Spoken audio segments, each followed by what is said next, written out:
نحمده ونستعينه ونستغفره ونعوذ بالله من شرور أنفسنا ومن سيئات أعمالنا.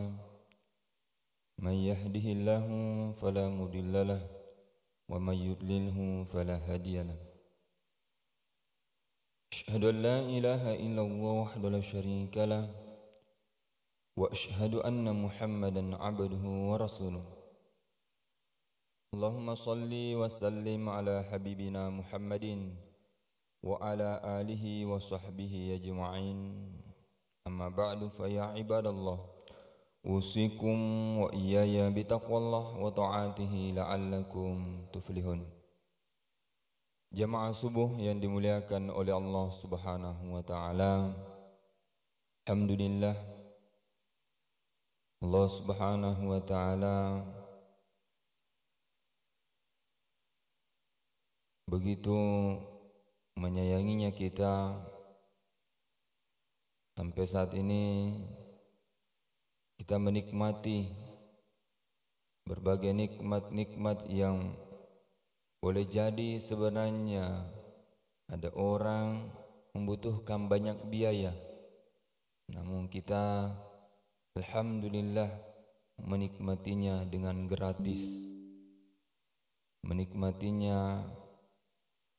gratis, alhamdulillah.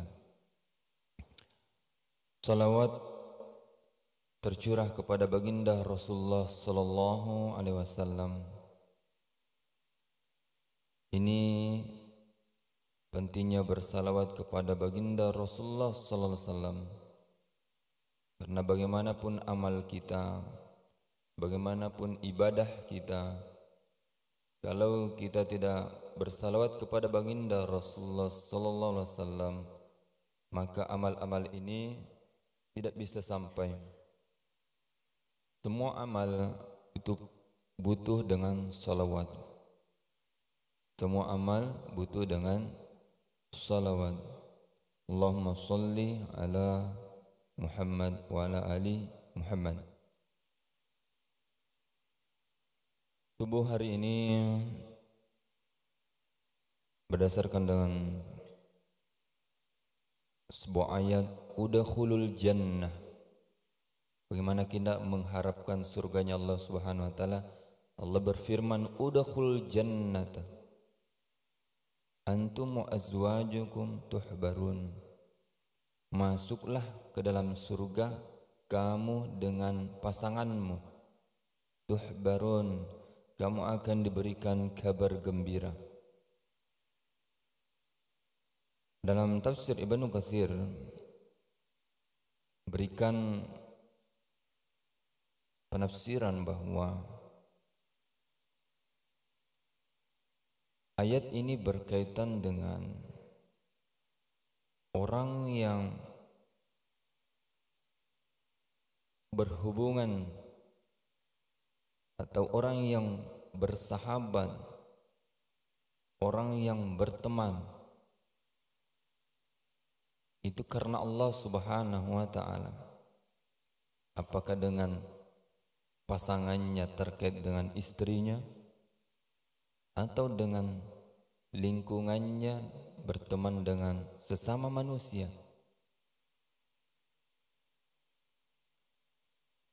Hadirin yang dimuliakan oleh Allah Subhanahu wa taala, beliau mengomentari kullu sadaqat wa sahabatin li ghairillah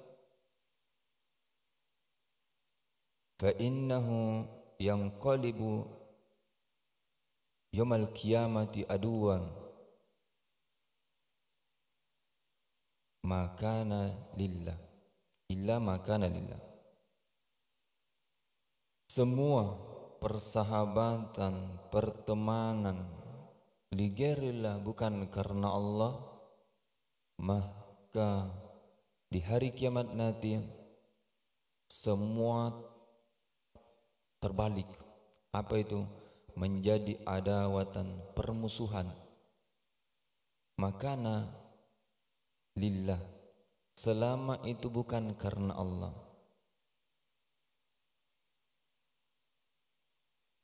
Kalau selama bukan karena Allah, maka akan terbalik. Siapapun yang kita jumpai, siapapun kita ya ajak berteman, akan menjadi lawan kita. Dalam ayat lain dikatakan al-akhillahu yawma'idin, pada hari itu pertemanan ba'duhum bi ba'd aduwwum illal muttaqin, satu sama lain akan menjadi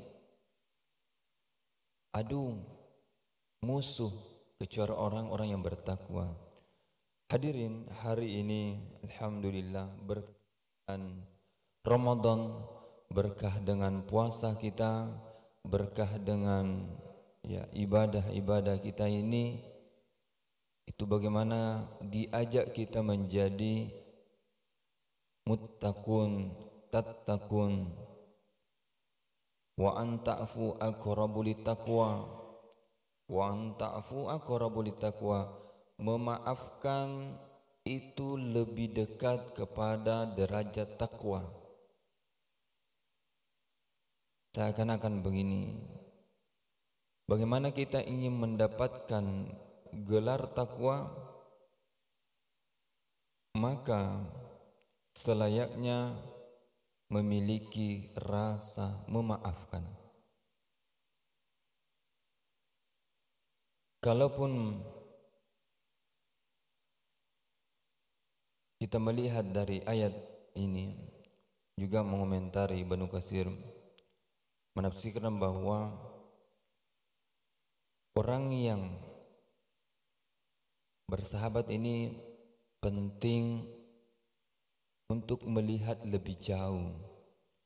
Orang berteman penting melihat lebih jauh. Artinya apa?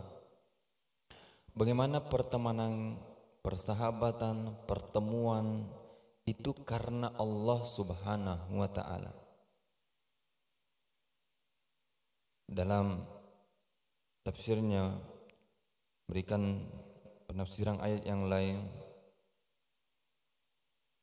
wa qala inna mattakhadtu min dunillah, orang yang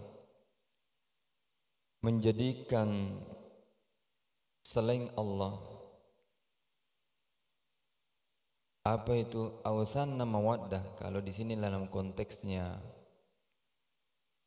sesembahan, mawaddatan, tetapi bisa dalam konteks kehidupan kita.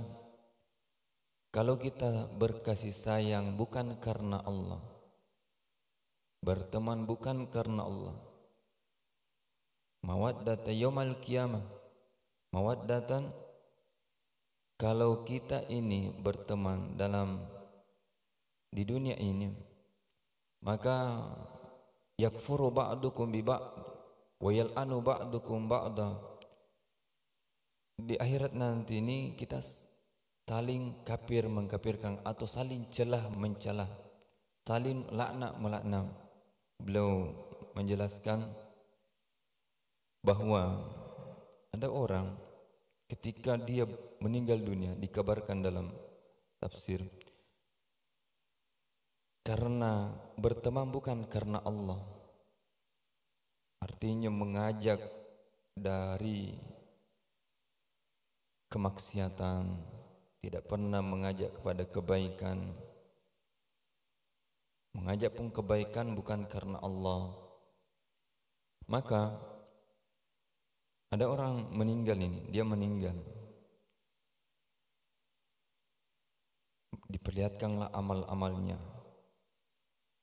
Waduh, ini dulu ini saya diajak ini, bukan karena saya sendiri nih, saya diajak. Akhirnya dia laknatlah orang yang ajak itu.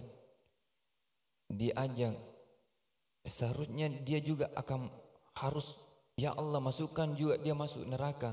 Kenapa? Yang tadinya tadi ini saya diajak. Jadi karena orang yang masuk ya neraka ini atau dalam keadaan yang diazab ini, dia mengajak temannya juga. Karena kenapa? Dia diajak dalam hal yang tidak baik. Oleh karena itu, dalam kita mengajak, baik mengajak, ya, apalagi mengajak dalam hal kebaikan, itu selayaknya dalam konteks karena Allah, bukan karena kepentingan, bukan karena, kalau dalam ayat itu fil hayati dunia, berkasih sayang karena fil hayati dunia, itu yakfur ba'dukum bi ba'd. Dalam konteks ayat ini, bagaimana diajak kita untuk saling bersahabat, saling berteman karena betul-betul Allah Subhanahu wa taala. Sehingga dalam sabda Rasulullah sallallahu alaihi wasallam, Ibnu Katsir mencantumkan sebuah hadis ini, innal rajulain, sungguhnya dua orang, tahabba fillah, itu ketika dia saling menyayangi karena Allah, saling cinta karena Allah. Ada pertemuan kita, alhamdulillah, selama kita di sini, mudah-mudahan saya dengan jamaah, siapapun kita ketemu di sini, kita betul-betul ketemu karena Allah Subhanahu wa taala. Apa kata hadis ini? Kalaupun ahaduhuma bil musyriki wal akhir bil maghrib, kalaupun dia satunya di timur, satunya di barat, tapi cinta karena Allah, la jama'a Allahu yaumal qiyamah, maka orang tadi ini akan dikumpulkan di hari kiamat. Lalu dikatakan, yaqul hadza ahbabtahu fil, hadza ahbabtahu fiyya, inilah orang, atau karena engkau saling mencintai karena Allah. Masya Allah. Kalaupun kita di sini di timur dan ada teman kita di barat ini, kita cinta karena Allah, maka di hari kiamat kita akan disatukan oleh Allah Subhanahu wa taala di dalam surganya. Itulah tadi, udkhul jannah, masuklah kamu, antum, kamu, wa azwajukum tuhbarun. Bukan maknanya hanya istri, tapi ternyata sahabat, teman. Kita berteman karena Allah Subhanahu wa taala, maka kita diajak oleh Allah Subhanahu wa taala, diperintahkan untuk masuk surganya bersama orang-orang yang kita betul-betul cinta karena Allah. Hadirin yang dimuliakan oleh Allah Subhanahu wa taala, inti daripada ayat ini bagaimana mengajarkan kita betul-betul melakukan karena Allah, sama dengan amal-amal kita. Walaupun kita beramal di sini, beramal, kita melakukan amal yang kita kirim, misalnya di daerah barat misalnya, ada amal kita kirim ke sana karena Allah, itu juga akan dipertemukan nanti, ya kan? Biasa kita menyumbang ke barat. Tapi kapan kita mengirimkan amal kebaikan kita, menyumbang ke barat, bukan karena Allah, jangankan di barat, di sini saja kita menyumbang bukan karena Allah, jangan-jangan nanti tidak dipertemukan dengan amal kita. Kenapa? Ternyata bukan karena Allah.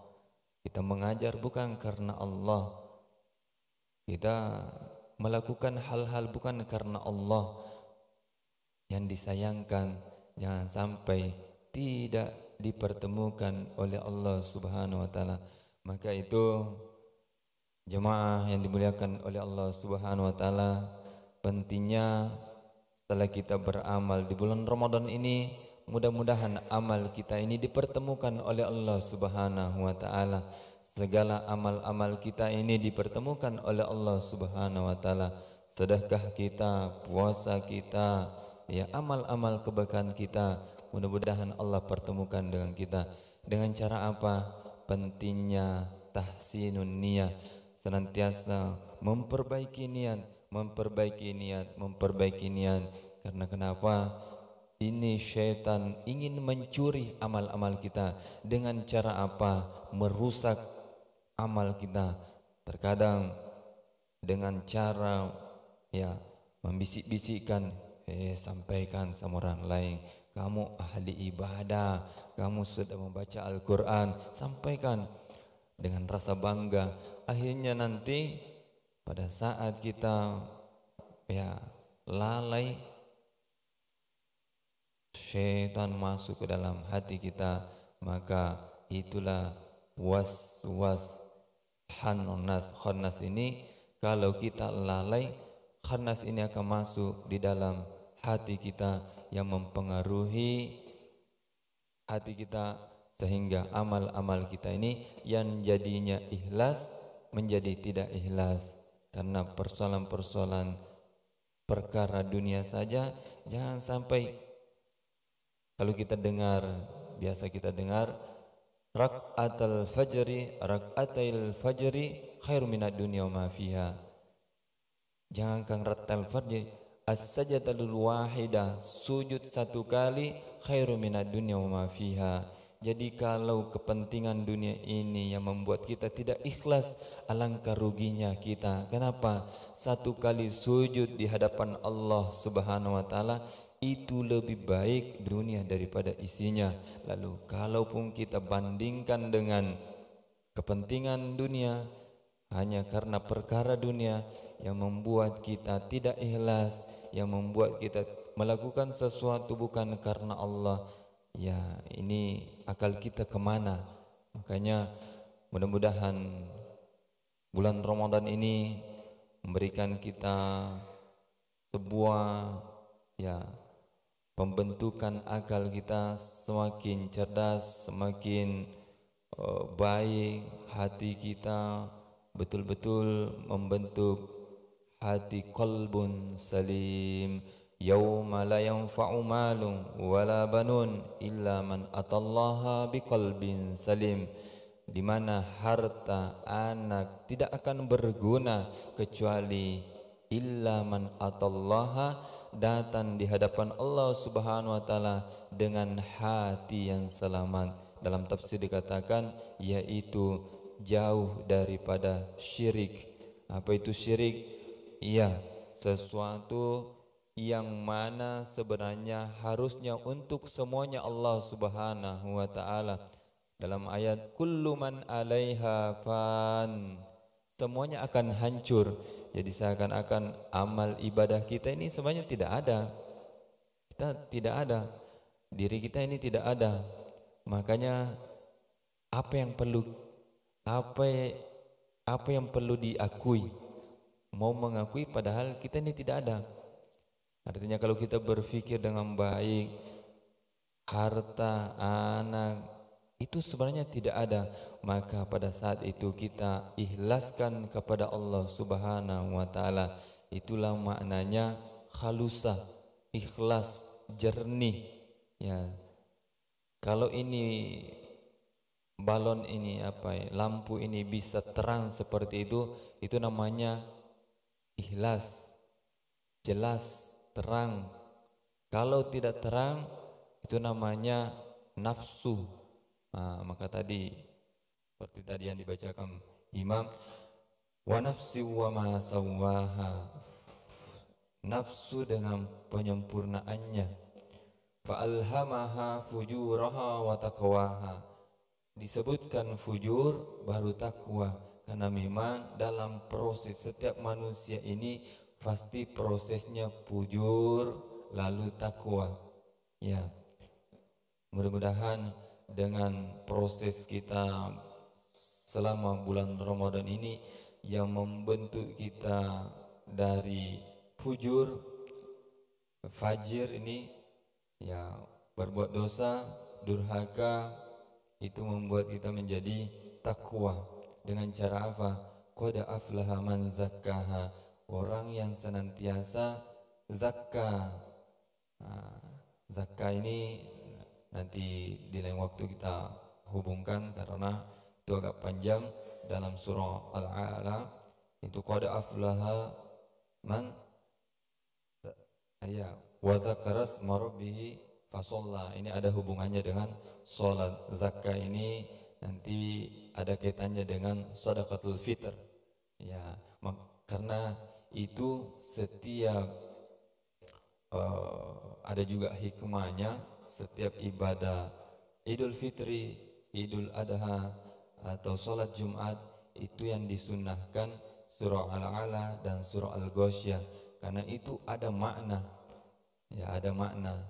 Seperti kemarin ada yang bertanya, kenapa itu orang membaca, misalnya sering membaca wa minal laili fatahajjad bihi nafilatan lak asa ayyab'atsaka rabbuka maqaman mahmuda. Hadirin yang dimuliakan oleh Allah Subhanahu wa taala. Jadi ketika kita hubungkan tadi karena Allah, kalau kita baca ini ayat ini karena Allah juga, untuk apa? Sebagai bahan motivasi untuk diri kita. Siapa yang tidak ingin sebenarnya mahmud, terpuji, baik di dunia dan di akhirat. Semua manusia itu ingin terpuji. Maka ketika dia membaca ayat ini dengan niat karena Allah Subhanahu wa taala, betul-betul minta harapannya kepada Allah Subhanahu wa taala, itu sangat bagus. Jadi ketika membaca ayat Al-Quran itu bukan saja membaca begitu saja. Sama ketika membaca misalnya Al-A'la, Al-Ghasyiyah, ketika niatnya karena mengikuti ittiba Rasulullah sallallahu alaihi wasallam, beda membaca hanya membaca begitu saja. Ya, nah, makanya ini penting. Sama apapun yang kita lakukan, bagaimana betul-betul mengikuti Rasulullah sallallahu alaihi wasallam, niat karena Allah Subhanahu wa taala. Sama kita duduk-duduk saat sekarang ini, sebenarnya itu bukan karena harus mendengar. Seharusnya kalau kita melihat, kita mengikuti sunnah Rasulullah sallallahu alaihi wasallam. Ya, kalau di sini setiap hari, kalau kita lihat kisah Rasulullah SAW, biasanya itu 2 kali seminggu. Ya, maka biasa itu kalau di pesantren juga pengajiannya. Tapi di sini luar biasa, masya Allah, setiap subuh itu sangat luar biasa. Itu mudah-mudahan menjadi keberkahan di kampung ini. Karena memang kalau kita secara logika dan menganalisa hadis Rasulullah SAW, jangankan paham, tidak paham saja ada yang naik di sini, kita duduk-duduk, ya, kita melihat hadis Rasulullah SAW ini, majtama'a qaumun fi baiti min buyutillah yatluna kitaballahi wa yatadarasuna bainahum illa nazalat alaihimus sakinah wa ghasyiyatuhumur rahmah wa hafathumul malaika wa dzakramullah fi man indah. Ini perlu diulang-ulang terus. Untuk apa?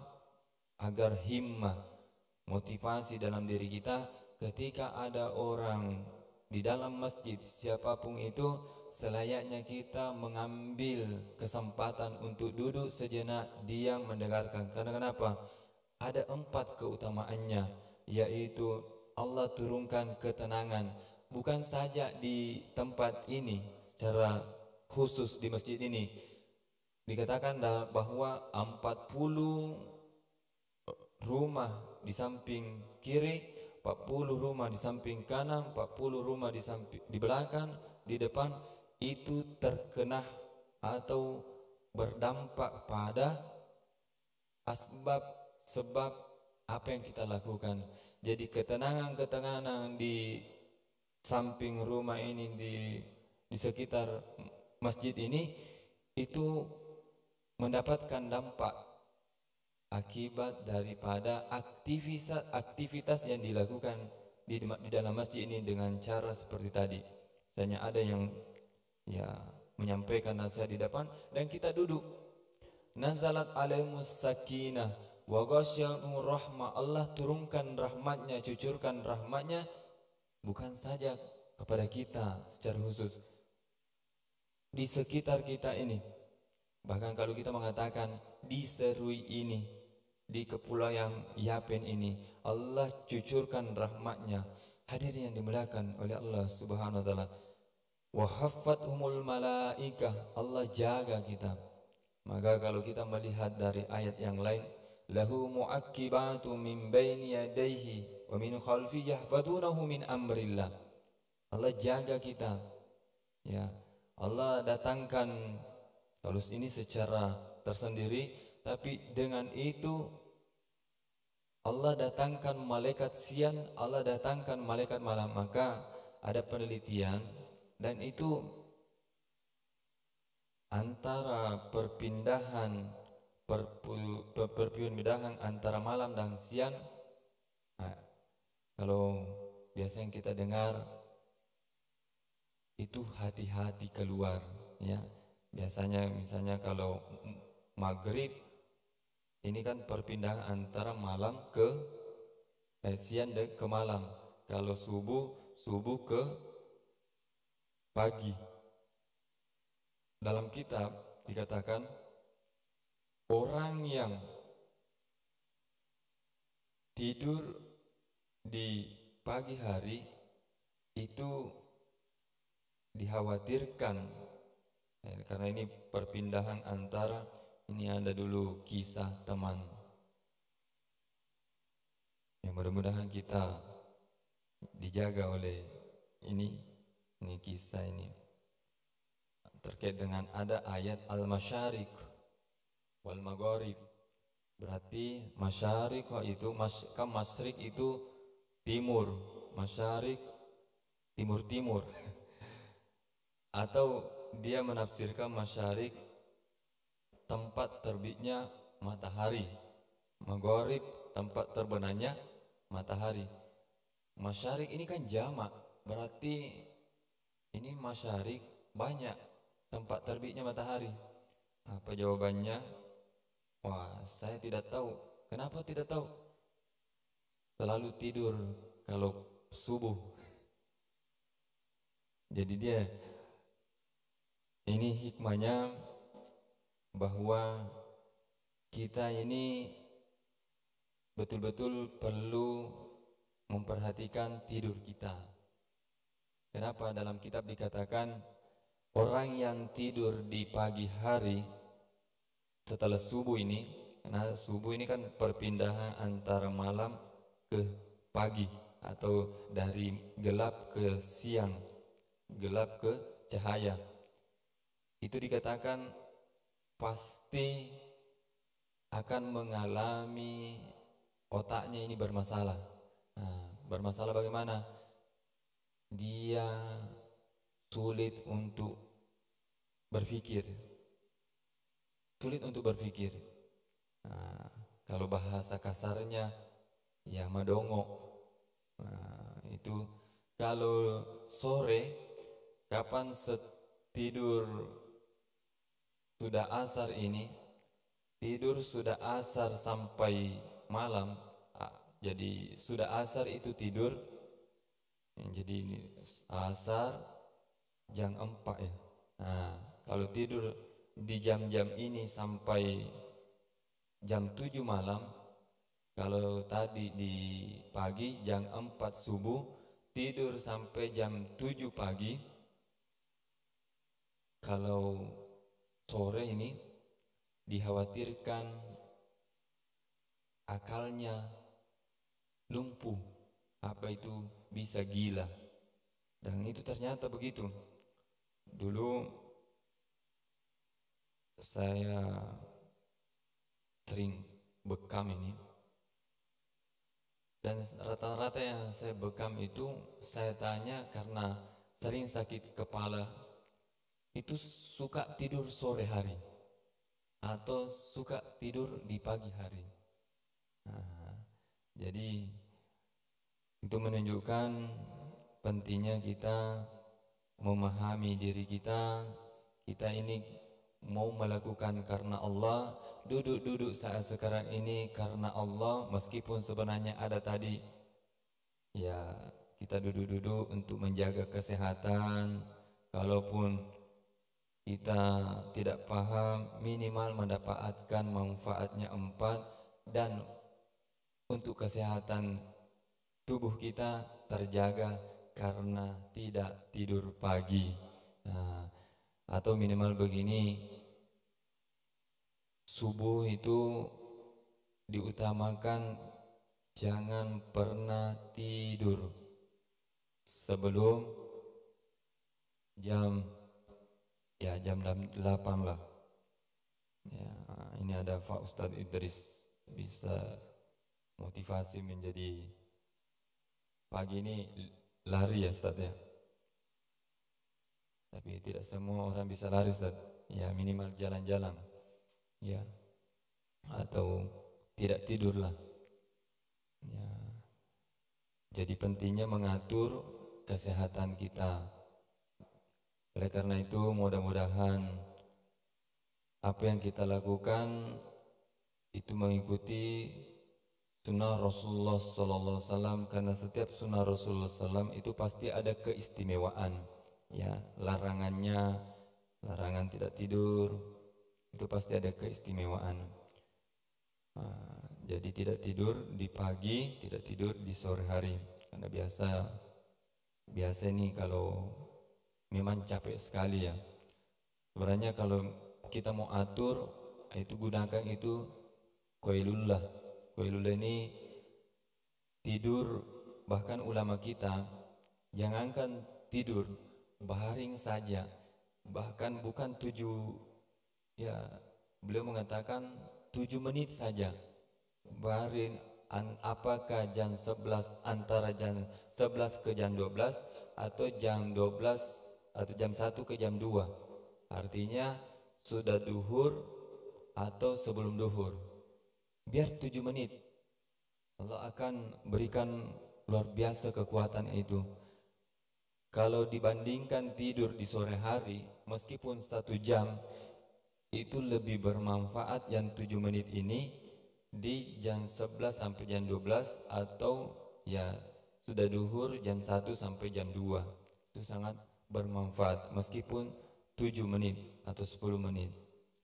Hadirin yang dimuliakan oleh Allah Subhanahu wa taala, mudah-mudahan Allah sehatkan kita semua, sehat akal kita, hati kita, sehingga Allah panjangkan umur kita, bisa bertemu lagi bulan Ramadan depan yang kita impikan bagaimana betul-betul menyempurnakan amal kita. Mudah-mudahan Allah Subhanahu juga mengampuni dosa-dosa kita yang mana tidak pernah terlepas dalam setiap harinya, setiap detiknya. Mudah-mudahan Allah Subhanahu wa taala melihat kelemahan kita ini betul-betul lemah, sehingga mengganti dengan rahmatnya Allah Subhanahu wa taala meliputi kasih sayangnya kepada kita. Pertemuan-pertemuan kita ini menjadi pertemuan karena Allah Subhanahu wa taala. Kita dipertemukan di akhirat nanti di surganya Allah Subhanahu wa taala. Hadirin yang dimuliakan oleh Allah Subhanahu wa taala, demikian wabillahi taufik wal hidayah. Assalamualaikum warahmatullahi wabarakatuh.